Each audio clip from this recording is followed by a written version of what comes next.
नमस्कार दोस्तों, मैं हूं आपका दोस्त, आपका होस्ट आर के और आप देख रहे हैं आर के ट्रेडिंग। संडे का दिन है दोस्तों, 3 अगस्त 2025 और वीकली चार्ट एनालिसिस लेकर आपके सामने मैं हाजिर हूं।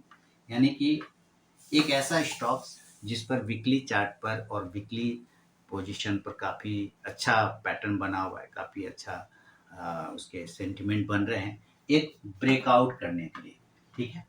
तो इसी का एनालिसिस करेंगे, तो इसको आप सप्ताह का शेयर वाले में कंसीडर कर सकते हैं। लेकिन याद रखें, कोई पर्सनल बाइंग और सेलिंग की सलाह बिल्कुल भी नहीं दे रहा हूँ। अगर आप पोजीशन बनाते हैं उन स्टॉक्स पर, तो कृपया अपने वित्तीय सलाहकार यानी फाइनेंशियल एडवाइजर से सलाह मशवरा करके ही पोजीशन बनाएँ। आपके लाभ और नुकसान की ज़िम्मेदारी मेरे या मेरे चैनल की नहीं होगी। मेरा व्हाट्सएप नंबर है 8709652195। ठीक है, ये मेरा व्हाट्सएप नंबर है। इस पे आप हाय हेलो कुछ भी व्हाट्सएप मैसेज भेजेंगे, आपको बाय डिफ़ॉल्ट मेरा टेलीग्राम चैनल का link, mobile app, WhatsApp channel ये सब मिल जाएगा, जहाँ पे मिलता है फ्री ऑफ कॉस्ट में लाइव मार्केट में कॉल्स। तो चलिए सप्ताह का शेयर की बात करें, वीकली चार्ट एनालिसिस की एक बात करें, तो स्टॉक्स का नाम है इमामी। इमामी लिमिटेड, इसका रीज़न समझेंगे हम लोग, ठीक है? इमामी लिमिटेड, चार्ट दिख रहा होगा, थोड़ा-सा ऑटो फोकस जा रहा होगा तो उसके लिए माफ़ी चाहूँगा। तो देखिए, ये क्या है? ये आप पहले वॉल्यूम पे नज़र डालिए। 2 दिन में यानी कि थर्सडे और फ्राइडे की बात करें तो वॉल्यूम ज़बरदस्त इसको आया है, ठीक है? वॉल्यूम इसमें ज़बरदस्त इंक्रीज़ हुआ। इत और पहले तो वॉल्यूम डेढ़ वॉल्यूम था, उसके बाद अचानक से वॉल्यूम ब्रेकआउट हुआ। लास्ट जो है फ्राइडे को आप इसने देखिए एक रेजिस्टेंस एरिया को, जो कि पिछले बार इसने क्लेम किया था जुलाई, शुरुआत में 9 जुलाई में, उसको जाके इसने क्लेम किया लास्ट फ्राइडे को। क्लियर है यहाँ?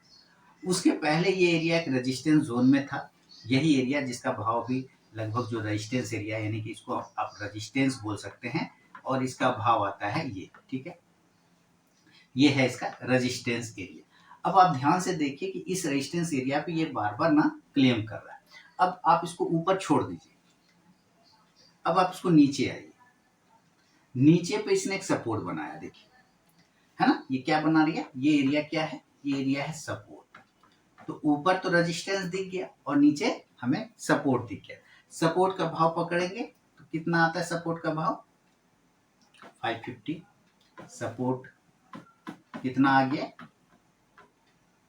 सपोर्ट का भाव इतना, ठीक है, 550 के आसपास। तो ऊपर रेजिस्टेंस हमें मिल गया, नीचे सपोर्ट मिल गया। अब हम जरा इसको ऐसे करते हैं, हम इस पर एक बॉक्स लगा देते हैं ऐसे, यहाँ से, ठीक है? ये एक हमने बॉक्स ड्रॉ कर दिया। अब हमें बॉक्स का ऊपर का रेंज पता चल गया और बॉक्स का नीचे का रेंज पता चल गया। क्लियर? बॉक्स का ऊपर का रेंज पता चल गया और बॉक्स का नीचे का रेंज पता चल गया, कोई दिक्कत नहीं, ठीक है? अब हम चार्ट पर क्या देख रहे हैं कि ये चार्ट जो है अपने रेजिस्टेंस एरिया को क्लेम कर रहा है। ओके, क्लेम कर रहा है। कै बार? एक बार, 2 बार यहाँ रेजिस्टेंस ये बन गया था, उसके बाद यहाँ पे वापस से आ गया, ठीक है? नीचे हमें ये दिख रहा है कि 550 जो इसका इंपॉर्टेंट सपोर्ट एरिया है, 550, इसको तोड़ने के बाद ही ये नीचे खराब हो। तो एक तो हमारे दिमाग में आ गया कि 550 के नीचे जाने पे अपना काम खराब हो जाएगा, ठीक। अब हम एक चीज क्या देख रहे हैं कि अभी जो है रिसेंटली वॉल्यूम के साथ में इसने ब्रेकआउट किया है, ऊपर की तरफ तोड़ने का कोशिश किया है। तो एक लाइन मैं इसे ड्रॉ कर देता हूँ। देखिए, ये एक ट्रेंड लाइन को मैं इस तरह से उठा रहा हूँ और यहाँ पे एक ट्रेंड लाइन का मैंने रेजिस्टेंस लगा लिया। देखते जाइएगा, ट्रेंड लाइन का एक रेजिस्टेंस मैंने ड्रॉ कर लिया। अब ये ट्रेंड लाइन को मैं थोड़ा ठीक कर देता हूँ,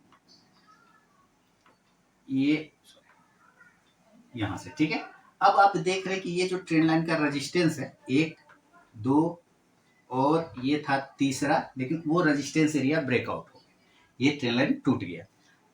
तो हम पॉसिबिलिटी क्या देख रहे हैं कि ये तो ऊपर गया, ऐसे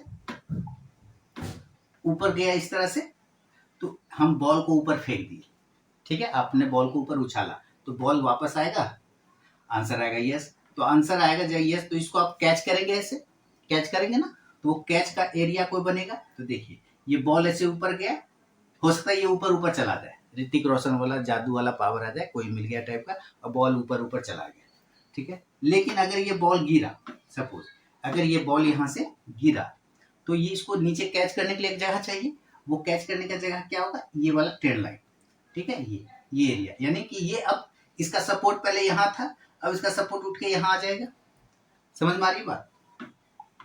देखिए चार्ट एनालिसिस इसी तरह से किया जाता है, चार्ट को रीड इसी तरह से किया जाता है। तो बॉल यहाँ से उछला, बॉल नीचे गिरेगा तो ये एरिया अब इसका हथेली बन जाएगा जहां पे बॉल को रोका जा सकता है। क्लियर है? तो इस एरिया को मार्क करेंगे हम, इस एरिया पे एक लाइन लगा लेंगे। हमने इस एरिया पे लाइन लगा दिया, ठीक है। 591 592 आ रहा है, तो आप राउंड नंबर 590 भी पकड़ सकते, कोई दिक्कत नहीं। चलिए एक चीज तो आपको ये समझ में आ गया कि ये हमारा एरिया है। अब देखिए एग्जैक्ट वहां पे नहीं है, आप इसको चाहे तो 600 भी पकड़ लें, कोई डांटेगा नहीं, ठीक है। तो हमारे दिमाग में क्या क्या पॉसिबिलिटी बनेगा कि भाई ये एक ट्रेन लाइन का रेजिस्टेंस ले रहा था और एक बॉक्स एरिया का रेक्टेंगल पैटर्न का रेजिस्टेंस ले रहा था। इस दोनों ही एरिया को इसने डेली के चार्ट पर, ये कौन सा चार्ट देख रहे हैं, डेली का चार्ट, डेली के चार्ट पे इसने पॉसिबिलिटी है कि ब्रेकआउट कर रहा है, ट्रेन लाइन को तोड़ गया है और अब ये पुल बैक कर सकता है, यानी कि ऊपर के खिंचा सकता है नीचे, ऐसे खिंचा सकता है नीचे, ठीक है। तो जब ऐसे खिंचाएगा नीचे तो क्या होगा संभावना कि यहां से ऐसे गया, खिंचाया नीचे और यहां टकराया इस हथेली पे और यहां से ऐसे बाउंस कर सकता है, ठीक है। पुल बैक बाउंस बैक वाला मेरा वीडियो है मेरे चैनल पे, आप चाहें तो सर्च करेंगे तो मिल जाएगा। यहां से बाउंस कर सकता है, संभावना बन गया, ठीक है। पॉसिबिलिटी का काम है चार्ट एनालिसिस करना, आप यहाँ पर कर लिया, ठीक है। अब हमारे सामने एक पिक्चर क्लियर होता जा रहा है कि डेली के चार्ट पे कुछ ऐसा हो रहा है। अभी आप देखेंगे इसके आरएसआई को, तो आरएसआई ऑलरेडी देखिए 50 के कितना जबरदस्त ऊपर गया हुआ है, कितना ऊपर गया हुआ है ना। इसका मतलब क्या, मेरा आरएसआई 50 mg वाली स्ट्रेटेजी को अगर आपने नहीं देखा है तो आप जरूर देखेंगे, तो आपको आरएसआई का उसमें इस 50 mg के ताकत का पता चल जाएगा। यहाँ पे नीचे में जो लीडिंग इंडिकेटर है आपका MACD, तो MACD यहाँ पे क्रॉस ओवर कर गया है, आप यहाँ पे देख रहे हैं। तो हमें इंडिकेटर भी मिल गया कि RSI हमारा पॉजिटिव है, MACD हमारा पॉजिटिव हो चुका है, क्रॉस ओवर हो गया है ऊपर की तरफ में, और हमारा ये ट्रेन लाइन का रेजिस्टेंस भी ब्रेकआउट हो गया है। क्लियर? अब इसको वीकली चार्ट पे कन्वर्ट करते हैं। वीकली चार्ट पे आप क्या देख रहे हैं कि वीकली चार्ट पे ये जितने एक सप्ताह 2 3 4 5 6 7 8 9 सप्ताह का ब्रेकआउट किया हुआ है। 9 सप्ताह मतलब हो गया 2 महीना 2.5 महीना का इसने ब्रेकआउट कर दिया है। और संभावना है कि ये जो पिछला एरिया है ये रेजिस्टेंस का, उसको भी ये ब्रेकआउट करने का चांस बना सकता है। क्लियर नजर आ रहा है यहाँ पे? चलिए, तो हम अगर इस चार्ट के हिसाब से अगर मैं ये कहूं कि कहां कहां पे ढंग का काम बन सकता है आपके लिए, देखिए यूट्यूब के कम्युनिटी गाइडलाइन, सेबी के गाइडलाइन के हिसाब से मैं नहीं बोल पाऊंगा प्राइस वाइज, आपको रेजिस्टेंस एरिया सपोर्ट एरिया समझना है। तो दिस इज फर्स्ट प्रोबेबिलिटी कि ऊपर जाए और नीचे आ जाए, देन इस एरिया को ये रिक्लेम करेगा, ये फर्स्ट एरिया बन सकता है आपके लिए। और इसका राउंड नंबर कितना आएगा, इतना आएगा, ठीक है। यानी एक संभावना यहां पर से आके उछल जाए, तो ये एरिया हो गया।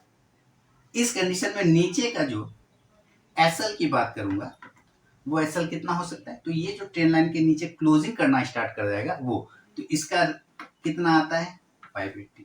तो ये आपका एसएल हो रहा है और ये पुल बैक एरिया हो रहा है जो कि यहां पर दिख रहा है। लेकिन अब यहां से ये ऊपर जाएगा नहीं जाएगा आई डोंट नो, मुझे नहीं पता। अगर नीचे आ गया तो ये खाएगा तो एग्जिट क्लोजिंग बेसिस पर, और अगर यहां से पुल बैक करता है तो फर्स्ट यहां पर आपका काम बन गया और यहां से ऊपर की तरफ गया। सेकेंड, जो लोग सेफली रहना चाहते हैं वो चाहेगा कि भाई हम इसके ऊपर घुसेंगे, हम अभी नहीं घुसेंगे, हम इसके ऊपर घुसेंगे। तो इसका भाव राउंड नंबर कितना आ रहा है, अब ये सेकेंड एरिया क्या बन गया, इतना बन गया। तो रेंज निकल के क्या आ गया, फर्स्ट एरिया कितना था, सेकेंड एरिया कितना था, रेंज क्या बन गया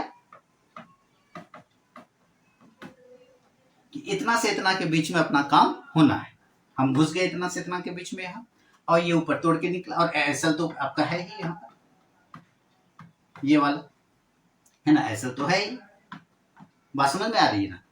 चलिए, अब ये ऊपर भागा मान लेते हैं, तो ऊपर जितने रेजिस्टेंस होंगे वो हमारा टारगेट होता जाता है। लेकिन चूंकि ये सप्ताह का शेयर होता है, वीकली शेयर होता है, तो हमें उस मूवमेंट को कैच करना रहता है। तो बड़ा रेजिस्टेंस तो यहाँ पर है, तो हम यहाँ पे रेजिस्टेंस 1 करेंगे। कितना करेंगे? ठीक है, इसके बाद फिर ये ऊपर निकलेगा तो रेजिस्टेंस 2 कितना होगा?